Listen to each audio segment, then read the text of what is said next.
after you reach that neutral state, there are next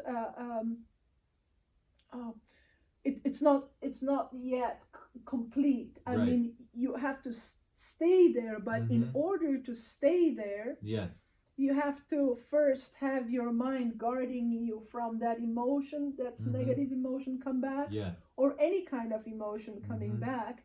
So that's one thing, but the other thing is to focus on breathing. So breathing is the most important thing in practice altogether. And I know that much, but I've never done Kundalini yoga, but I've always done my kind of yoga when I needed to be in a certain pose, in a certain stretches, certain moves. I've done that subconsciously all my life, pretty much. As now, maybe from the time when I was a teenager, I was doing that. And then my practices are like I described to you. They are, after my experience. Before, they were more, it was more of, I have to do this, I have to do this, I have to do this. Now it's more like, I'm happy to do it, I want to do it, I'm doing it. So it's going to be skiing, it could be hiking. Sometimes when I need to focus on hiking and I want to get somewhere, I count my steps, for exercises. And I did not yet describe, because just talk about everything, but the practices based on what mind wants to do, or what we want our mind to do, could have to do with the physical exercise, could have to do with the emotional thing, when it's just a very simple practice that they use for emotions, if anything, because it doesn't matter if we have the experience. Now we know that we have to practice. Exactly. Before the experience, like, should I do this? I don't want to do that. Now it's like, we know that that's how I was. So I mean, I would go back and forth. Like, I would do the Kundalini for a while, and then I would stop, and then But now it's like a discipline. Every morning, 3 a.m. I'm up doing it. I know, and yes, and also you're vegan, and that's just awesome. So do you have like a daily meditation practice or movement practice yourself? My practices are now more of oriented towards a routine that I have that has to do with my work. But whenever I during the day I go out and check all around the pond area, talk to the tadpoles, or right now they're tadpoles. So overseeing that is one of my practices. See, I don't do it all the time. Some days I will not do it, but most of the time I do it. And this is the thing, it was the same when I was painting every day. It was every day, but then there were days when I didn't. But it wasn't that I ever stopped. It was just that there are a few days when I didn't do it, but then I was coming back to it. And sometimes it's good to take a little break, but not complete break, but go back to it later. Then in winter I do skiing, which is also a practice. Overall, anything can be a practice. Everything. Everything. It's like, I like the way Osho says it. He says, he doesn't ask whether you meditate, he asks whether has meditation happened to you. So if I wash the dishes and there was certain apprehension before, This I go, perfect. Yep. Since there was an apprehension, here we are. This is what it demands. It wants me to practice. Yeah. If the dogs are barking outside, not my dogs, but some neighbors' dogs, and I live on top of the hill and the noise carries, and it aggravates me, I go, oh, okay. Consciousness is everywhere. Yeah. We're just a little speck here. Yeah. Consciousness knows. So I go, oh, okay, it's time to practice. And that's when I focus sometimes on the barking of the dog. Yeah. Sometimes it goes away really quickly and I don't even have to deal with it. So in time it's different. The way the practice affects you. It brings results much faster. So anything could be a practice, and I know well. Like we all are going. I'm not trying. I'm not trying to be anybody. Right. So That's the best way to be. Yeah. Be yourself. I just know that I'll come to the point where I go. I think now it's time to just go in. And sometimes I can go in very deep. Yeah. And stay there. And I need a lot of time for contemplation. Contemplation is the main practice, actually, that I do. Yeah. It does translate itself to the writing and my teachings. Right. Because I have pretty much on consistent basis, I have usually at least one student at a time. Right. And for me to be able to explain in the way that the person is actually getting it, in the way that I think it's good. Yeah. That's also a practice for me. And it's a great practice because I was able to observe that whole system of multidimensional consciousness. And together with many other elements, I'm able to create, to explain it in that way, which makes actually what it does, it allows others to see that they are not their emotions. Right. They're not their mind. In truth, we're not our minds. And that we have capacity to enter those upper dimensions, to develop the chakras, so those dimensions are more and more accessible to us, and draw from that incredible wealth. Yes. And personally grow that way, everyone. So for me, that's definitely a practice too. And so I mentioned a lot of different things, and they are, I'm doing one thing at a time. Right. At least I have to. Yeah. I'm not a multitasker. Right. so yeah. And there could be new things.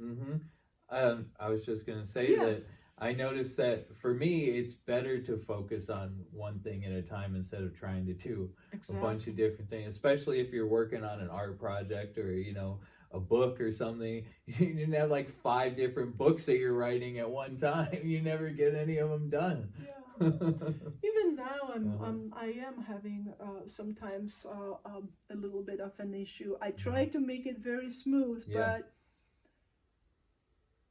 I've been working on one painting now for probably over a year. Yeah. And it's because between creating an online course that I'm trying to create, having a couple of students, between preparing to write a new book and working outside on the land. Right.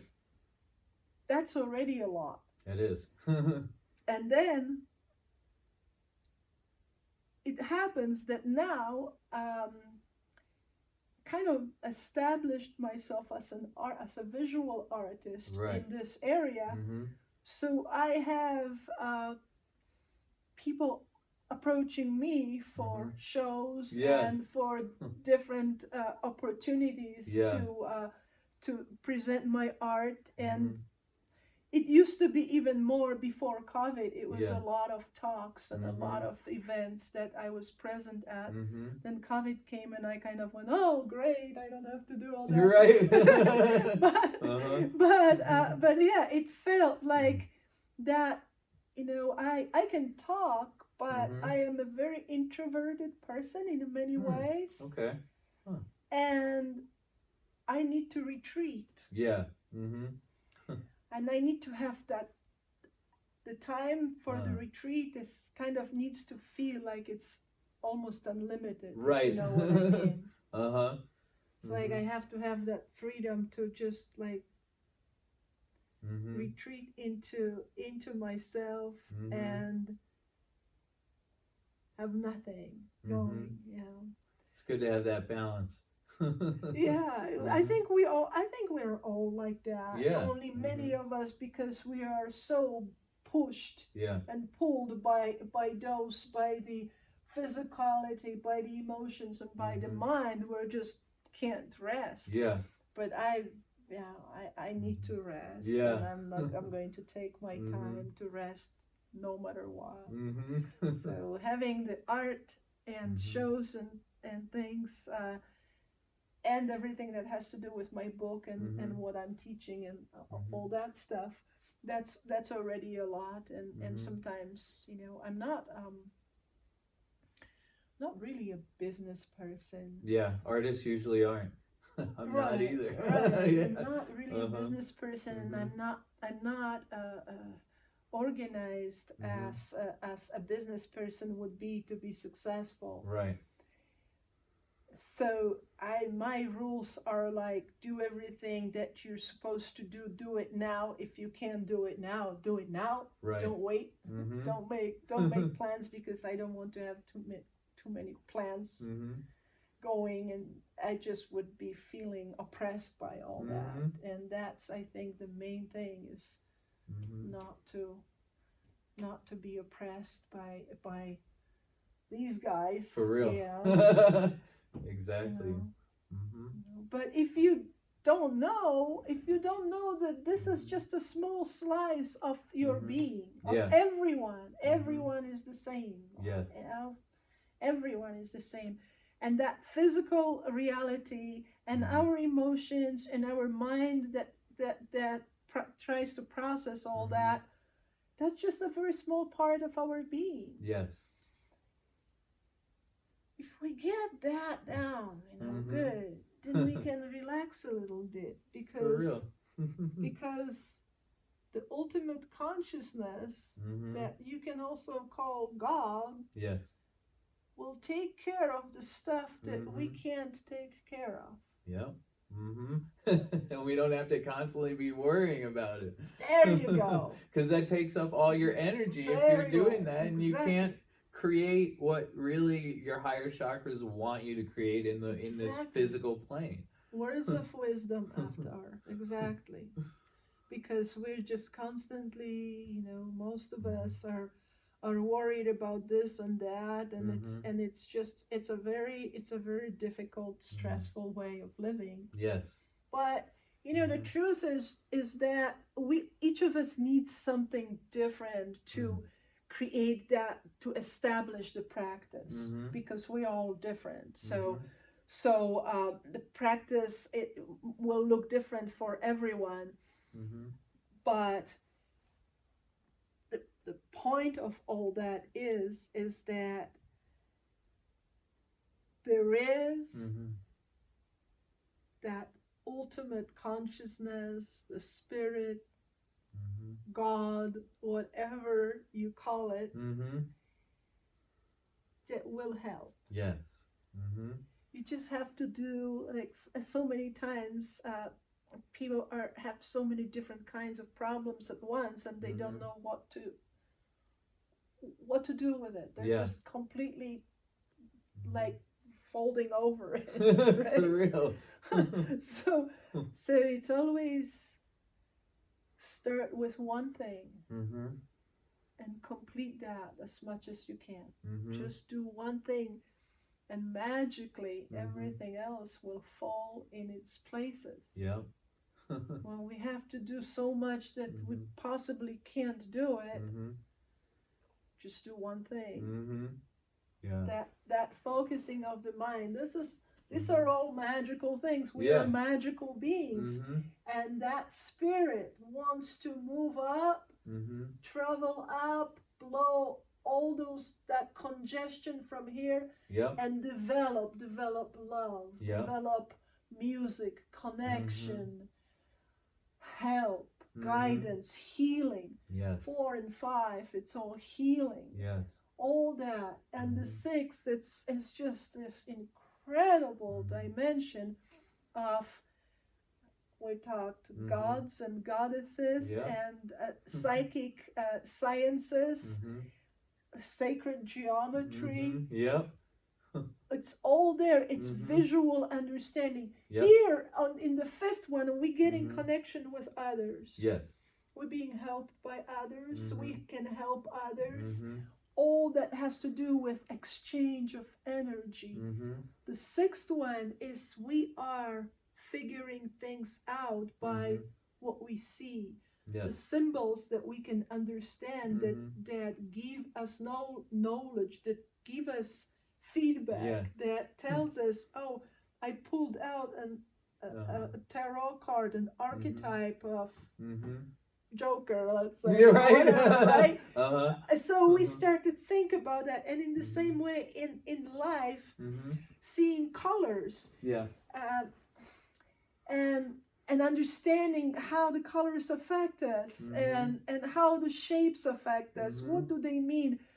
Studying all that stuff, that's the 6th chakra. Yeah. And you see what a difference it makes to see the emotional chakra as just emotions. Emotions are huge, and decide about what we do. You know, if you feel good about somebody, you feel good sense of talking to that person, you're going to be happy to do it. If you don't, you know, you're not going to want to do it. So it's just emotions are there all the time. Right. And they're very important, but it's just the whole dimension of the whole range of emotions from really bad to really good. Right. But the 6th chakra is where upper chakras is creativity. Yes. See, the 5th and the 6th is most of that information, that vibration that brings us the information that we channel. Yes. Through music or through visual arts or whatever media, could be dance. It's also the 5th chakra, but because we are fusions, we exist as a fusion of all the chakras operating. Yes. For some of us, the upper one will be open, for others not. Yeah. And so on, and it's all to a different degree. So it's not easy to distinguish each of them a separate power. Yeah. But this is what I teach.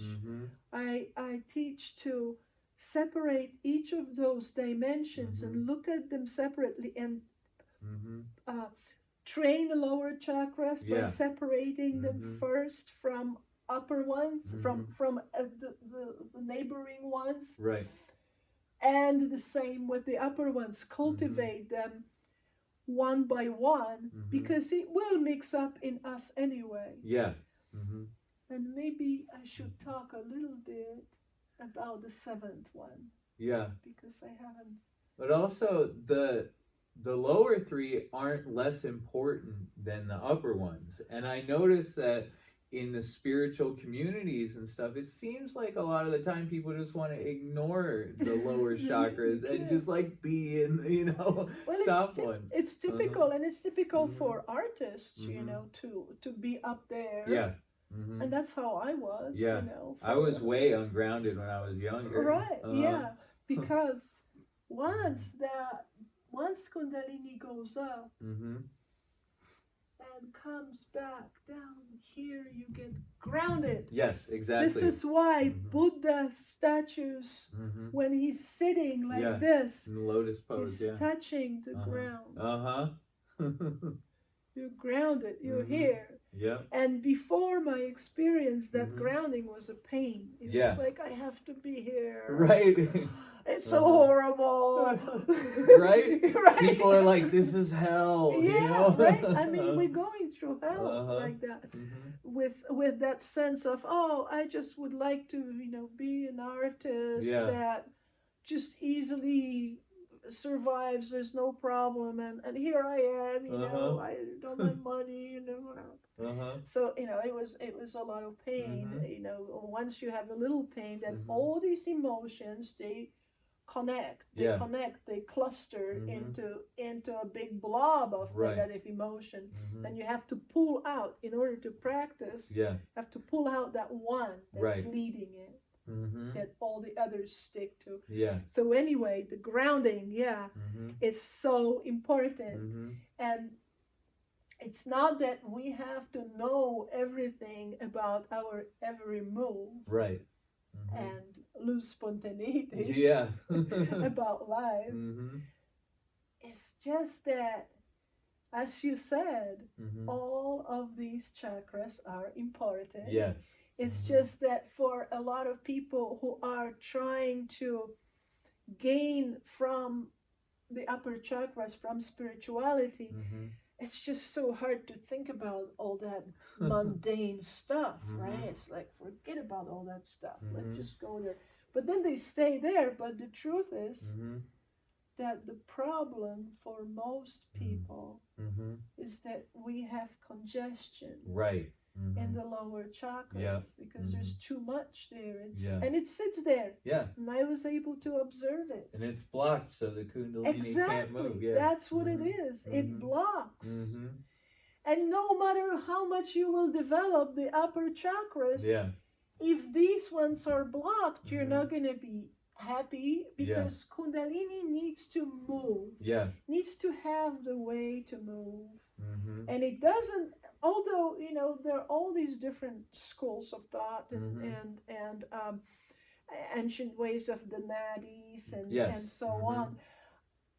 I didn't see that, and I'm not. It's probably there. Right. But the way I felt it, and I understand it, is that the consciousness comes up, goes through each chakra, if it's a good, situation that it can, because sometimes it can omit a chakra, unfortunately. And that's bad. Because that one remains congested, and it's usually the third one. Right. It's a mess. It goes up, and it starts circulate. It kind of circulates. Yes. And through the aura. Exactly. And it keeps like that, sometimes slower, sometimes faster, and we focus on being in different dimensions depending on what we're busy with. But the practice on this, especially on the second and third, on the first one too, naturally, exercises is really good. But if we have healthy body and good nutrition and eat well, this chakra is not a problem, unless we're sick, right? Yes. Unless there is a disease, then the energy gets stuck. But in a healthy body, there's no problem. But healthy bodies and seemingly normal people, like all of us pretty much, right? We have congestion here and here, and it's all intertwined. And it's our personality, and it's all that. And no matter, as I said, there could be just this great inspiration coming to you daily from the sixth chakra, and still you won't manage your life. So exactly. So were you going to say something about the seventh chakra? I wanted to add about the seventh chakra, because it often happens that just information about the lower ones, and then the first three upper ones. There's so much already. Then that seventh one gets kind of forgotten. But that's the key to the final enlightenment. Yes.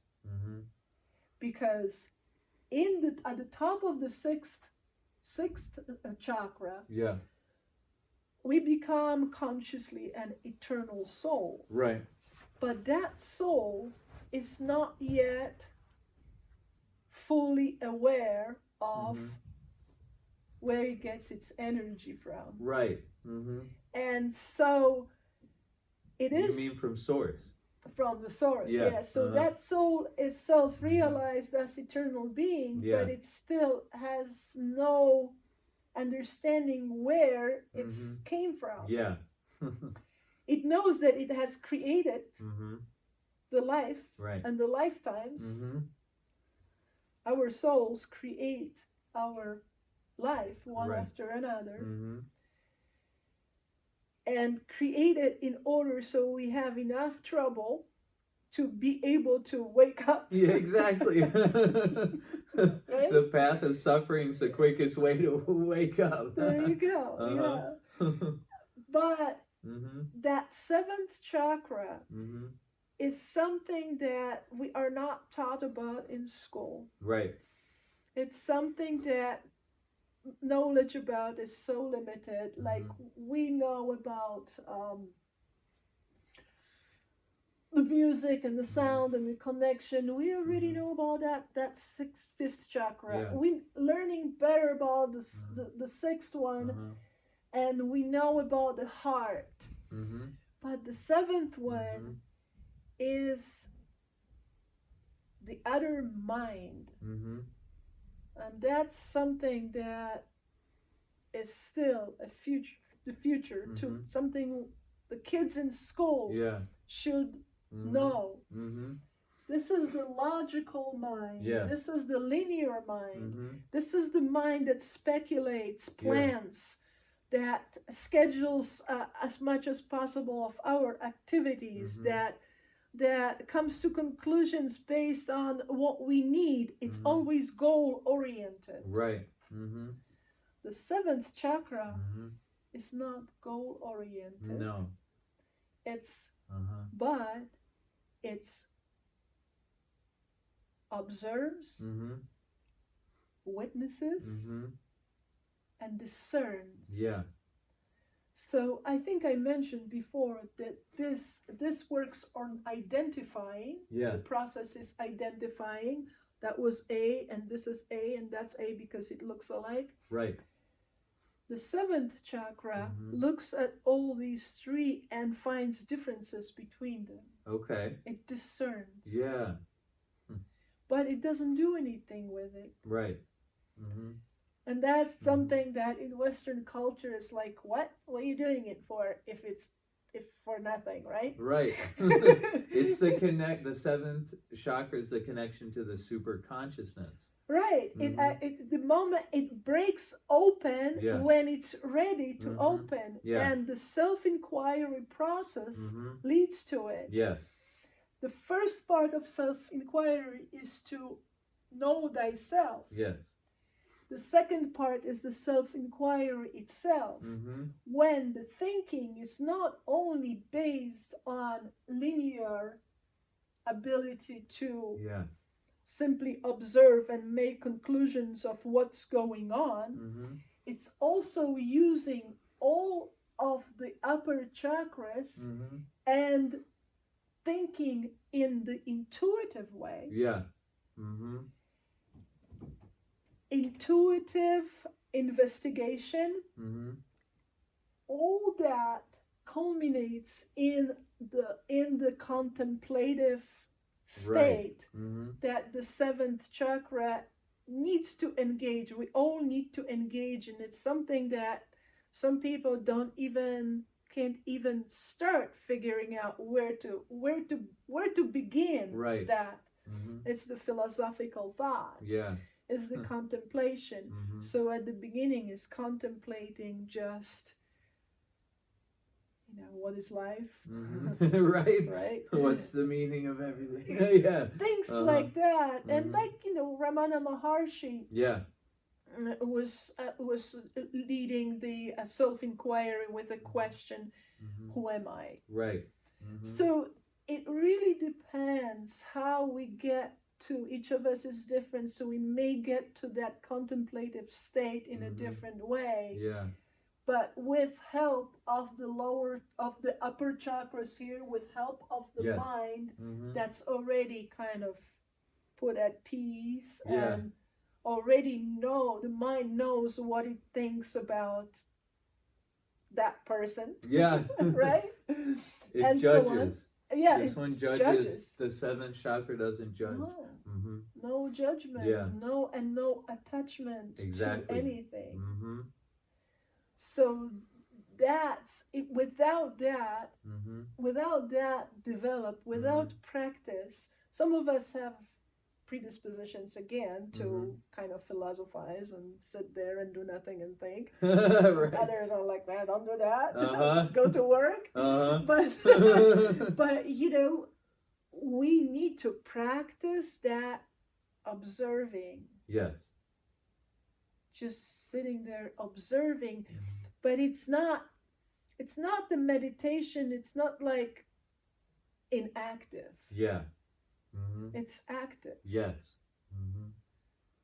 It's active process of observing, witnessing, discerning. Conclusions come naturally. Yeah.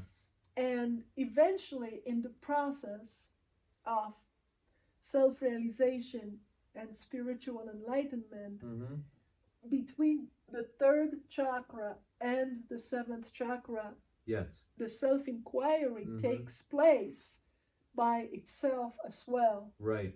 Just like this mind releases the thoughts by us being present with it and observing them vanishing with full comprehension. Yeah. It's not like they just go and we don't know what's going on. Right.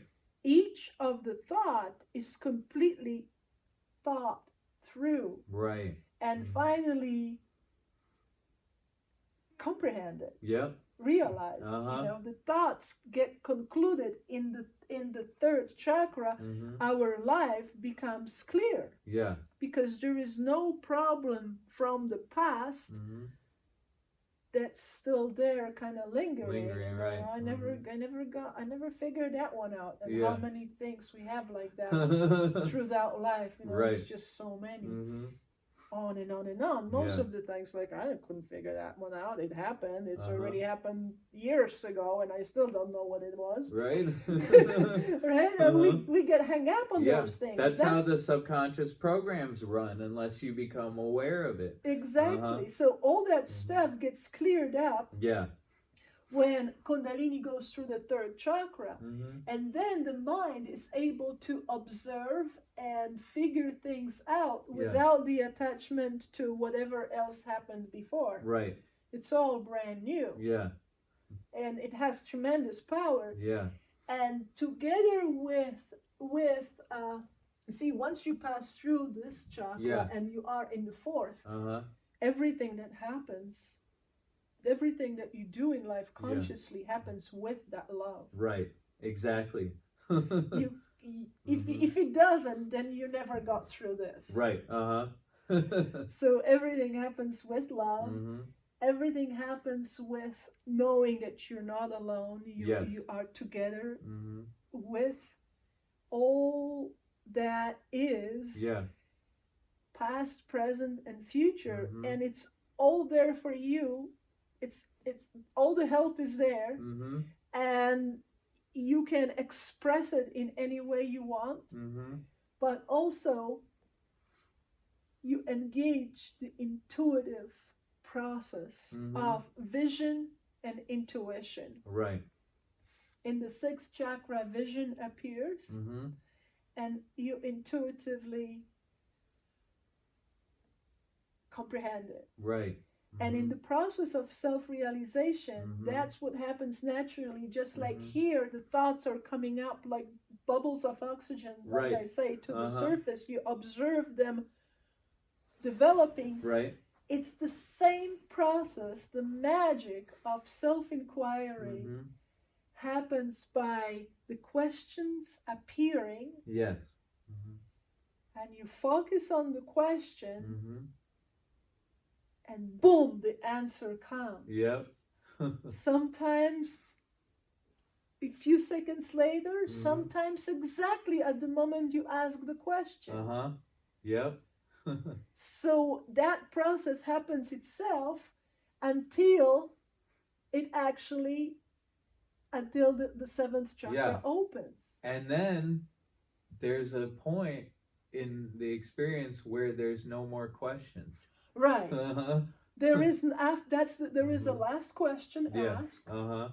And you never know what that question is going to be. And Right. It's just this amazing, amazing thing that, that we mortals can just be so surprised about it.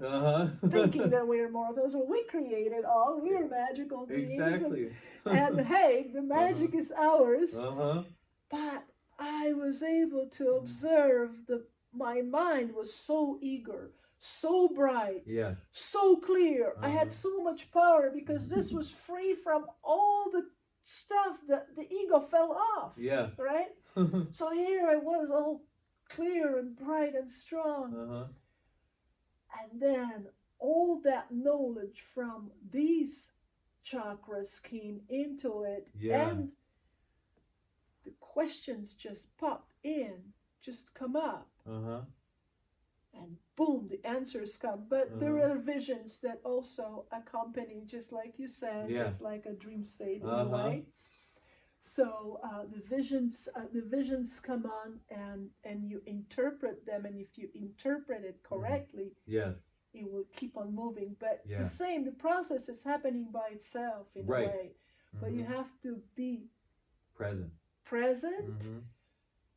You have to have that practice behind your belt. Yes. This is what I wanted. This was my point. This is where I was heading with this. That for the training of the mind, the training and focusing and surrendering of the mind is necessary for this to happen. Exactly. And in the same way, the training of the seventh chakra is necessary for that process to happen. There are elements in self-inquiry that you have to be familiar with, otherwise your mind is gonna get stuck on a God. Right. Exactly. You gotta go beyond that. Exactly. Because I'm Jesus. So believing in gods, it's a way for many people to regain their stability. But the truth about our existence is that we're self-creating. The consciousness that we are holographically a tiny part of is constantly, endlessly, simultaneously creating our present reality. Even though it seems like this carpet has been here for, I don't know, 2 years or 3 years or something. No, actually, in truth, this carpet is created anew at every moment. Exactly. Yep. It's instant manifestation. Exactly. Yeah. And so it is the principles that are created in the sixth dimension that decide about how this looks like. In the fifth dimension, we have the events, the Akashic records. In the sixth dimension, the coded information creates concepts. And some of these concepts become manifest in physical reality. So knowing that life that we live is an illusion is very hard to understand. But practicing on all these chakras separately, understanding the dimensions, eventually we can reach the point of understanding what it means when Kundalini is moving through. This is the material reality. These are our emotions. Is it good or bad? Yeah. This is the mind that thinks about it from that individual perspective, right? Yeah. And here the individual perspective is actually gone. This is just love. There is no personal interest here. Yeah. Exactly. And we're still a being. We're still a singular being. Individual unit of consciousness is still there. But it's now united in love. It's now united with others in understanding, in group understanding. Then eventually we get to the point where, as I said, visual understanding takes place and conceptual understanding. Yes. How the concepts of life are created in the sixth dimension. And what we live through today, it's basically, our time is telling us that it's now, but it's all already happened. Exactly.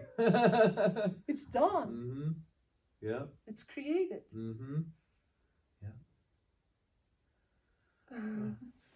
Well, we could talk about this for lifetimes. We can. And it's wonderful. Thank you. Well, thank you, Monique, for being on the show. Thank you so much. I really enjoyed it. Can you tell the audience where they can find you online? Sure. Thank you. Yes, I have a website that's moniquerebelle.com, and there is information about what I'm doing, there are videos, and whatever else is going on that has to do with all this stuff, but it also has to do with some of my artwork and so on. So that's one website. I also have one with my abstract artwork. That's Monique Rebelle paintings.com. And I have, of course, social media presence on Facebook, Monique Rebelle author. There is some on Instagram, but I can't do everything. So. I'll put all the links in the description of the video so people can find you. Okay, awesome. Yes. Thank you so much. Thank you so much. Yeah. Thank you, dear.